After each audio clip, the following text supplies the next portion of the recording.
Hello friends, எல்லோரும் எப்படி இருக்கீங்க? இன்றைக்கி சக்கை பிரதமன் எப்படி பண்ணுறதுன்னு பார்க்கலாம்.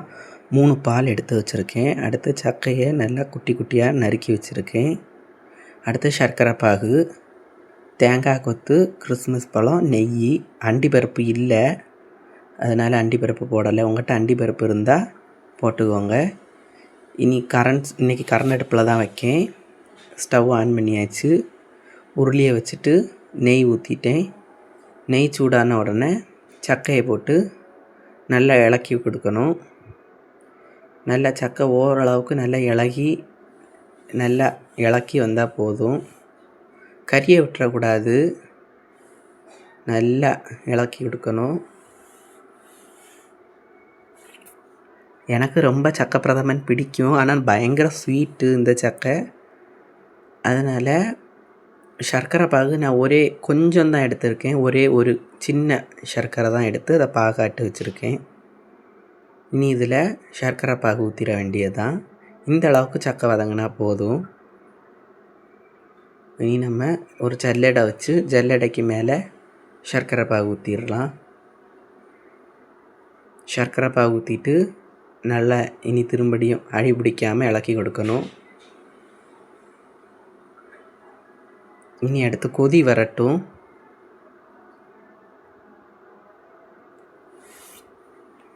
நல்லா கிண்டி கொடுக்கணும். சர்க்கரை பாகு ஊற்றினோடனே அடி பிடிக்கிற மாதிரி இருக்கும். நல்லா கிண்டி கொடுக்கணும். அதுக்கடுத்து மூணாம் பால் கொஞ்சம் போல் விட்டுருக்கேன். இனி அடுத்து மூணாம் பால் அவ்வளோத்தையும் நான் விட்டுட்டேன். மூணாம் பால் அவ்வளோத்தையும் விட்டுறதை நான் காணிக்கலை.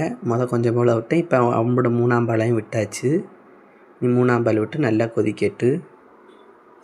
அதுக்கடுத்து ஜீனி, சுக்கு, ஏலக்காய், கொஞ்சம் ஜீரகம் இதை நல்லா பொடி பண்ணி அதை 1ஆம் பால் கூட கலந்து இதில் ஊற்றணும். இந்த மாதிரி பண்ணும்போது இந்த பொடி பண்ணி வச்சுக்கோங்க. நீங்கள் எந்த ஸ்வீட் செஞ்சாலும் ஊற்றலாம். இப்போ 2ஆம் பால் ஊற்றிக்கிடலாம். அந்த பொடி அவ்வளோ மணமாக இருக்கும்.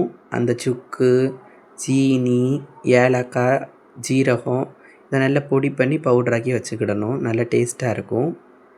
இனி அந்த பொடியை இந்த 1ஆம் பால் கூட நல்லா கட்டி இல்லாமல் கலந்து ஊற்றிக்கிடணும். நான் ஆஃப் பண்ணிட்டேன். இதை ஊற்றுனதுக்கப்புறமா அடுத்து கொஞ்சம் கொதிக்க விட்டு இறக்குனா போதும். 1ஆம் பாலை எப்போவுமே ஃப்ளேமை கேஸில் பண்ணுறதா இருந்தால் ஃப்ளேமை கம்மியாக்கிட்டு பண்ணுங்கள். தேங்காய் கொத்து, கிறிஸ்மஸை நெய்யில் வறுத்து வச்சாச்சு. அண்டிப்பருப்பு இல்லை, உங்கள்கிட்ட அண்டிப்பருப்பு இருந்தால் அண்டிப்பருப்பு போட்டுக்கோங்க.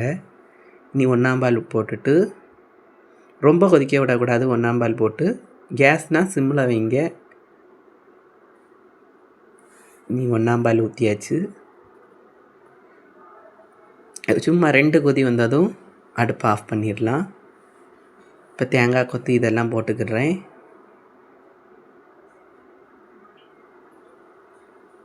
அவ்வளோதான். இது போட்டு நல்லா கிண்டி கொடுத்துடலாம்.